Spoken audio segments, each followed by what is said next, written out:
What's up, guys? So in this video, I'm going to talk to you about doing time while having a girl or wife on the outside that's going to wait for you. So my first observation when I went to jail was that most of the guys had a girlfriend, a wife, a girl, whatever, and most of those females left them. Okay, so there were certain points of time in which I saw more of them drop off than not. So the first point in time was immediately when you get locked up, a lot of the girls just left. 6 months was the first threshold of passing time, where if you made it past the first 6 months, your girl is still waiting, you're already ahead of the game. The next year, after a year, most of the guys' women would not wait. The ones that did have their women stand beside them and do the time with them were typically the ones that were married and that were older guys, where they'd been together for a long, long time. The young guys, almost all of them, the women never wait if you have to do any real time, okay? So in my own story, I was very young when I went down. I caught my first big case at 19 years old, facing over 40 years. I had just started dating my girl a couple months before that happened. Okay, so I was out on bail for that charge for a couple years and ended up catching a bunch of other charges and going down at age 22. So I was 22, she was 23 years old, and basically, I was facing life in prison, 143 years. And as soon as I found out what it was, I told her, I insisted to her that we break up and that she not fucking lose her life and waste her time waiting for me. I basically told her that you come from a different life. This is not for you. You have a good family. I'm fucked up. I'm a loser. And I threw my life away. And I'm finished. And you're too young and too much of a beautiful girl to, waste the best years of your life sitting around depressed waiting for me. I really, really felt that way. I thought it was such a fucked up thing to allow her to wait for me because, I didn't know how long I was going to be gone for, but I knew it was going to be a long time. And also, aside from that, even if I only had to do a couple years, I just felt it was wrong because, she's a young girl and she didn't do anything to deserve that. I didn't want to put a standstill on her life like that. When you're in your early 20s, people are having fun. People are making nice memories. They're, living it up. And what that actually is to, do time with a guy, with a man, I think most people don't realize how bad it is. She suffered so much with me, maybe even more than me in other ways, as a result of her decision to wait. So after I told her to leave, she insisted and she said, no, I'm going to stand by you. And I said, but I could get life. And even still, as crazy as that sounds, at that young age, she told me, I'm with you no matter what. No matter what, I will stay with you, which blew my mind. But I have to say that having her wait for me saved me from so many instances where I was ready to fucking murder people. And she was the thing that stopped me. Knowing that she had made that sacrifice and shown so much dedication and love to me is what stopped me. That was the only thing that could have stopped me. Because I didn't give a fuck. I figured I was done already anyway. I had nothing to lose. I was just, reckless at that time and violent. But it was her that was like my angel that kept me, well-behaved enough that I could eventually get out of prison. But what it was actually like, I want to paint a picture for you guys so you understand. During the first part of it, I was in county jail. I was in county jail for almost 2 years.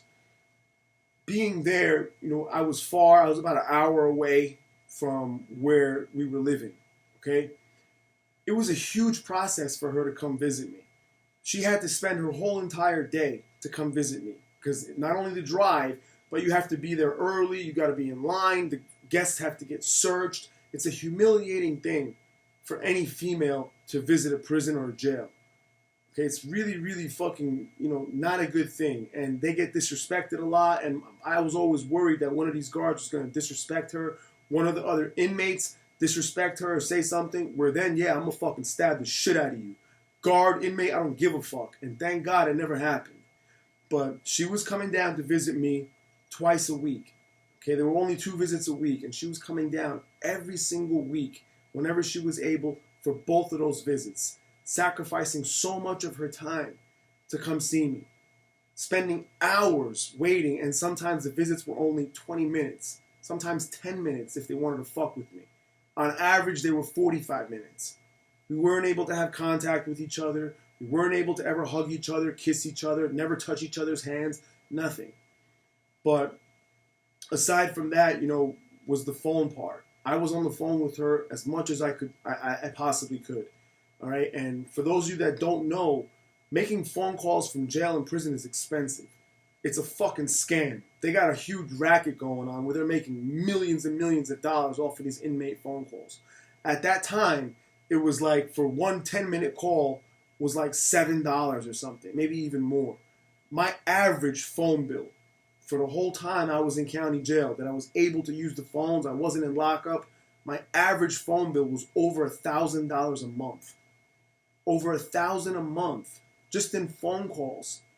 And I needed that to be in touch with her and to be able to talk to her as much as I did. So I was burning the phones. I was one of those people that was on the phone all the time.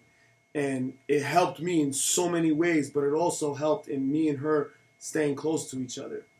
But some of the difficulties I had with the whole thing about having a girl while I'm there is what you could imagine.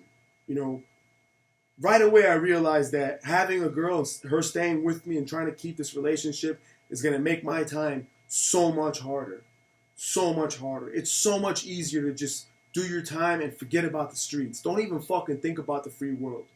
Because if you have somebody out there, as I did, it will make your time so much more difficult and painful.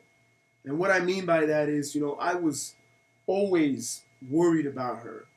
Always worried about her safety, worried about her emotional well-being and her mental, how she felt about things and that she was okay.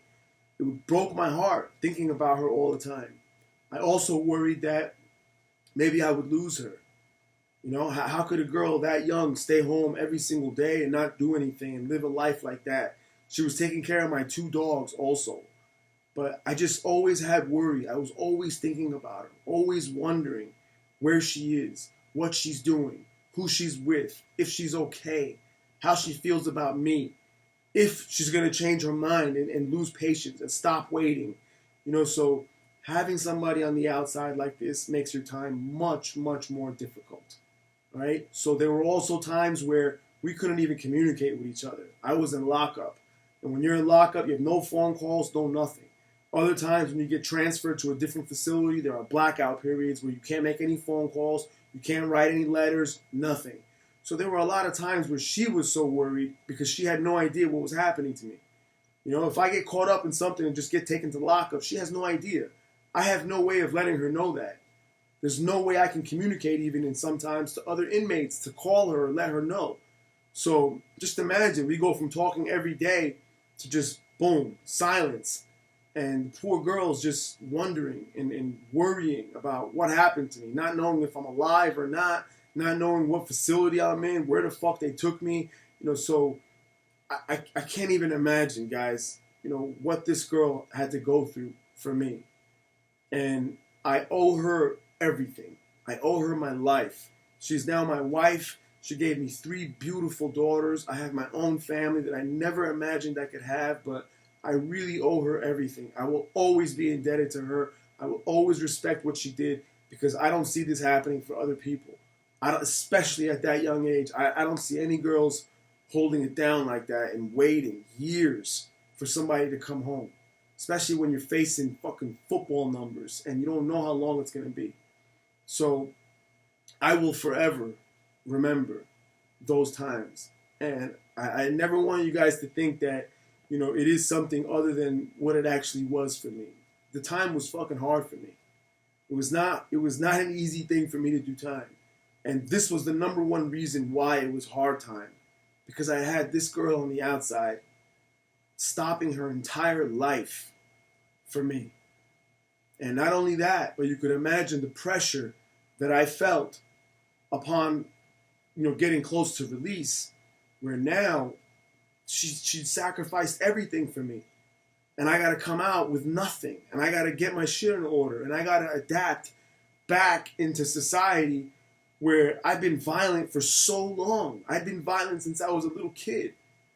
And now I got to all of a sudden get my shit in order and just turn it off. I was just living like a fucking animal in cages.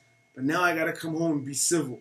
And I'm going to be on parole. I had so much anxiety and pressure because I didn't want to fail for her, not for me. And what she did for me ended up, like I said earlier, saving me in so many ways because it strengthened me. It gave me the motivation that I needed to do whatever I had to do. You know, I had to deal with a lot of shit getting out of prison.